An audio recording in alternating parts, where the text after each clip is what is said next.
नमस्कार श्रोतागण। मेरा नाम महेश कुमार कुलकर्णी है। मैं आपको एक कहानी सुनाना चाहता हूँ। कहानी सच्ची कहानी, दूसरी दुनिया की कहानी, जो कि मेरे कहानी के पात्र के साथ घटित हुई। ये कहानी अक्टूबर 2023 की है, जब पूरा संसार कोरोना से उभरा हुआ था और कोरोना के साइड इफ़ेक्ट दिखने लगे थे। कुछ लोग गरबा खेलते टाइम पे, डांस करते टाइम पे, क्रिकेट खेलते टाइम पे, रनिंग करते टाइम पे, किसी भी एज के अचानक गिर रहे थे। कार्डियो अरेस्ट आ रहा था, ब्रेन स्ट्रोक आ रहा था। जब ये न्यूज़ चैनलों पे फैल रही थी, दुनिया सदमे में थी, क्योंकि हर कोई सोचने लगा था कि ये किसी के साथ भी हो सकता है। तो मेरे कहानी का पात्र भी इससे सजग था। हालांकि मेरी कहानी का पात्र 47 साल का था, लेकिन उसके शरीर की तारीफ हर कोई कर रहा था। उसने लगभग 44 साल की एज से उसने जिम शुरू कर दिया था। हालांकि पहले वो स्पोर्ट्समैन था, तो जब जिम शुरू किया तो समझो उसको जिम का कीड़ा लग गया। जिम में वो डूब गया। हालांकि बीच में कोरोना आया था, उस टाइम पे कुछ ब्रेक हुआ, लेकिन जैसे ही कोरोना ख़त्म हुआ वो फिर से जिम में लगा और ऐसा लगा कि बढ़िया उसका शरीर सुडौल हो गया था और जिम में वो अपने पीक पर था। तो जैसा कि माहौल चल रहा था, वैसे ही उसे अचानक घबराहट हुई, बेचैनी हुई। वो डर गया।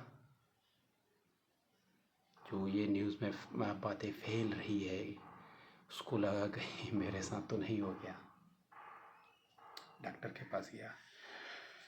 ऐसी स्थिति में डॉक्टर मुख्यतः करता है कि बीपी चेक करेगा और हार्ट का ईसीजी निकाल लेता है, जो कि उसका नॉर्मल रिपोर्ट आई। फिर कुछ दिन बाद दोबारा हुआ। ऐसे ही उसे 2-3 बार हो गया। अब कहानी का पात्र थोड़ा घबरा गया, क्या हो रहा है।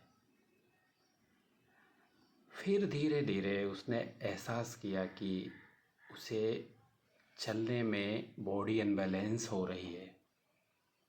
उसे लग रहा है कि उसके पैर लड़खड़ा रहे हैं।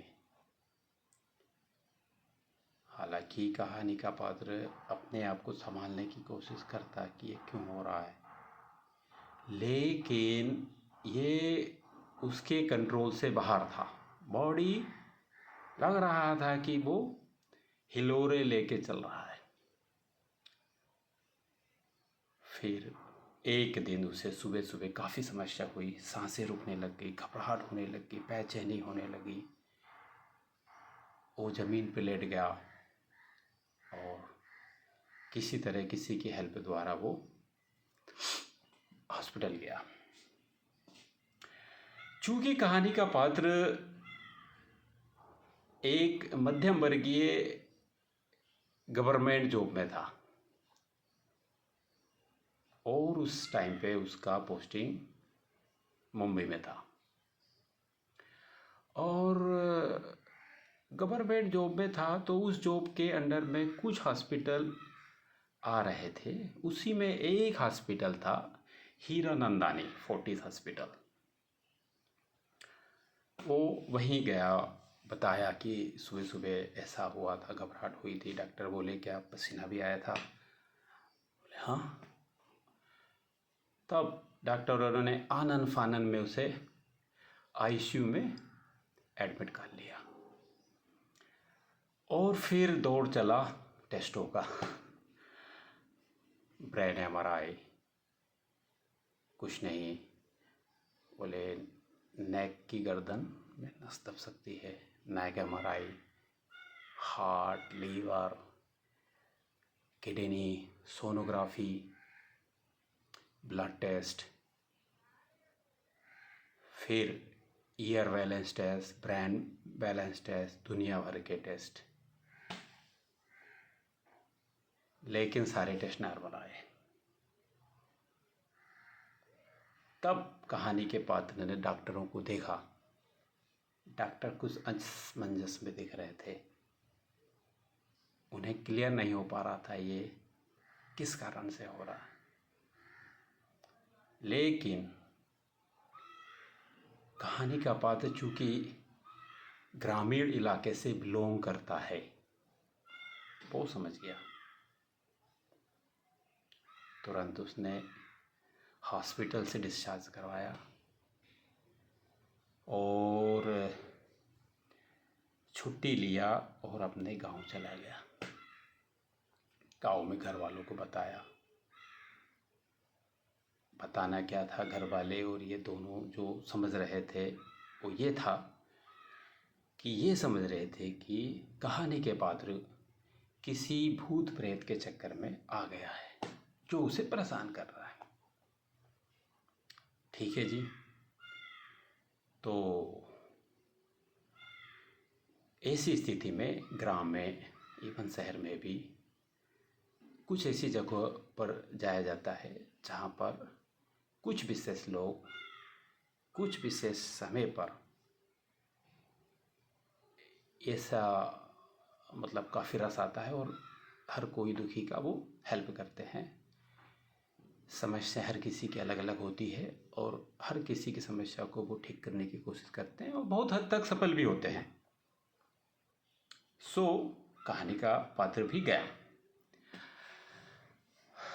वो उनको बाबा बोलते हैं। बाबा जी के शरीर में कोई कोई विशेष आत्मा आती है या कोई संसार का नेचर जो भी है, कोई पावर उन्हें आती है, वो बताता है। किसी की हिस्ट्री बता देता है, किसी का फ्यूचर बता देता है। उन्होंने कुछ धागे वागे बांधे और बबूत दिया और बोले ठीक है जाओ, जो भी करना था किया। और बोला अब नहीं होगा। कहानी के पात्र को आराम भी मिलता है। फिर वो वापस बॉम्बे जाके ड्यूटी ज्वाइन करता है। कुछ दिन चलते हैं, लेकिन कुछ दिन के बाद फिर से उसको वैसा ही होने लगता है। इवन इससे भी आगे, एक स्टेप इससे भी आगे। अब उसे लग रहा है था कि उसका शरीर काला पड़ रहा है। वो लोगों के बीच में है, ऑफिस में है, लोगों के बीच में है। उसे लग रहा है सब लोग आपस में बातें कर रहे हैं और उसका शरीर वहाँ पर है, लेकिन उसे लग रहा है कि मैं यहाँ नहीं हूँ। वो किसी से बात करना भी नहीं चाहता और वो किसी से बात कर भी नहीं पा रहा। और फिर शरीर अनबैलेंस चलते टाइम पे ऐसा लग रहा है कि लड़खड़ा रहा है। और इससे भी आके फिर उसको जैसे 10-11, 11:30 बजे तक सोते हैं, 1-आध घंटा नींद आई और फिर उसको नींद खुल जाती है और फिर नहीं आती। थोड़ा घबराहट, बेचैनी, सीना भारी होना, ये सब चीज़ें उसे लगती है। और फिर वो जगते हुए, करवटें लेते हुए, पता नहीं कब उसे नींद लगती सुबह सुबह। और फिर कुछ दिन के बाद फिर वो डरने लग गया। इवन कभी कभी तो वो अपने सीनियर के रूम में जाके बैठने लगा। और फिर एक दिन वो लिख रहा था ऑफिस में, उसके हाथ हिलने लग गए, लिख नहीं पा रहा था। अब उसका सब्र का बांध टूट गया और मेरी कहानी का पात्र सीधा अपने सीनियर के चैम्बर में चला गया। वहाँ वो अपने आप को रोक नहीं पाया और उसके आंसू निकलने लग गए।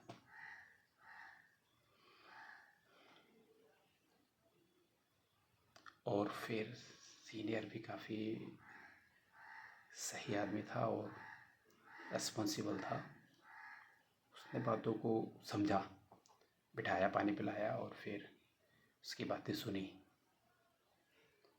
सीनियर बोला, आप छुट्टी लेके जाइए, आपको कितने दिन छुट्टी चाहिए मैं देता हूँ, आप पूरी तरीके से ठीक हो गया ये। फिर आनंद फानन में उसकी छुट्टी हुई और वो गाँव गया। गाँव में बताया ऐसे ऐसे हो गया।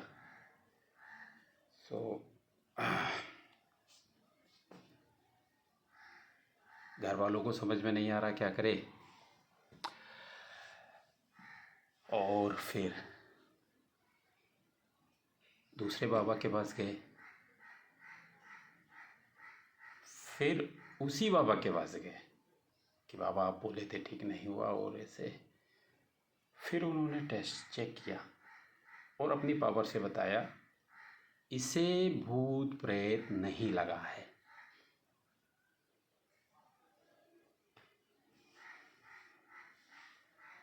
सब अचंभित थे कि फिर क्या, डॉक्टरी बीमारी नहीं है, भूत प्रेत की बीमारी नहीं है।